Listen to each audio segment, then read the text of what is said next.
आजपासून खंडोबाचं नवरात्र सुरू होत आहे आणि त्याच निमित्ताने आपण इथून पुढचे 6 दिवस काही पॉडकास्टमध्ये खंडोबाशी संबंधित अशी माहिती ऐकणार आहोत. या माहितीसाठी मी रांची ढेरे यांचं दक्षिणेचा लोकदेव श्री खंडोबा नावाचं पुस्तक जे आहे ते रेफर केलेलं आहे. रांची ढेरे लिहितात, महाराष्ट्रात खंडोबा आणि कर्नाटकामध्ये मैलार या नावानं ओळखला जाणारा हा लोकदेव म्हणजे कर्नाटक महाराष्ट्राच्या सांस्कृतिक अनुबंधाचं असं एक प्रकट प्रतीक आहे. मल्लारी मार्तंड भैरव हे त्याचं संस्कृत नाव. या देवतेची लोकप्रियता इतकी व्यापक आहे की प्रत्येक जाती धर्मामध्ये सगळ्या स्तरांमध्ये त्याची उपासना प्रचलित आहे. महाराष्ट्र आणि कर्नाटक या दोन्ही प्रदेशांमध्ये त्याची प्रतीकाची स्थानं असून यात्रा उत्सवांच्या निमित्ताने समाजातल्या सगळ्या स्तरांमधून इथे नेहमी गर्दी होत असते. आता हा खंडोबा म्हणजे आहे तरी कोण? तर खंडोबा म्हणजे मूळचा कर्नाटकातला मैलार हा देव. महाराष्ट्रातल्या संस्कृती धारेला सर्वांगी समृद्ध करणारा विठ्ठल हा जसा कानडा समजला जातो तसाच हा देव सुद्धा आहे.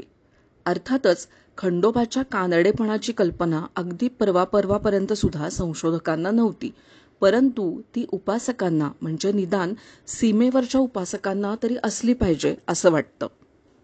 मैलार किंवा मैराळ हे खंडोबाचं कानडी नाव महाराष्ट्रात खंडोबाच्या उपासनेच्या क्षेत्रामध्ये रूढ आहे.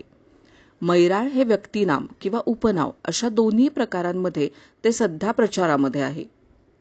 संत एकनाथांनी सुद्धा आपल्या साहित्य संभारामध्ये 2 ठिकाणी मैराळ देव कानडे आणि कानडा खंडेराय असे खंडोबा मैराळ या दोन्ही नावांनी त्याच्या कानडेपणाचा उच्चार केलेला आपल्याला दिसतो. तसंच मध्व मुनीश्वरांनी सुद्धा कानडे रूपडे चोखडे साबडे नाम मल्लारी अशी मल्लारीच्या कानड्या रूपाची ओळख करून दिलेली आहे. अशा या देवाची जर का उपासना स्थानं किंवा मंदिरं बघायची झाली तर महाराष्ट्रात किंवा कर्नाटकात कुठं आहेत बरं? तर सगळ्यात महत्त्वाचं अर्थातच जेजुरी, जे तालुका पुरंदर आणि जिल्हा पुणे इथं आहे. याशिवाय पुण्यामधल्याच खेड तालुक्यातल्या निमगाव, कर्जत तालुक्यामधल्या शेगूड आणि औरंगाबादमधल्या सातारे आणि अतिशय महत्त्वाचं एक ठिकाण जे खंडेरायाच्या कथांमध्ये सुद्धा येतं ते म्हणजे नळदुर्ग, अर्थातच जिल्हा उस्मानाबाद आणि पाली अशा सगळ्या ठिकाणी महाराष्ट्रामध्ये प्रसिद्ध आहे.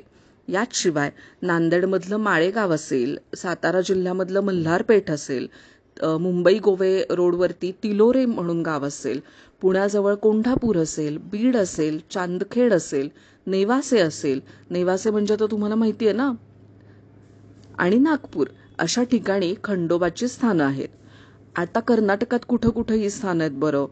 तर मंगसुळी अर्थातच बेळगाव, याशिवाय धारवाडमधलं मैलार लिंग, मैलार देवरगुड्ड म्हणजे धारवाडच, आणि मैलार किंवा मणमैलार हे बळ्ळारी इथलं ठिकाण आणि बिदरच्या जवळचं मैलारपूर ही स्थानं अत्यंत जागरूक आहेत असं समजलं जातं.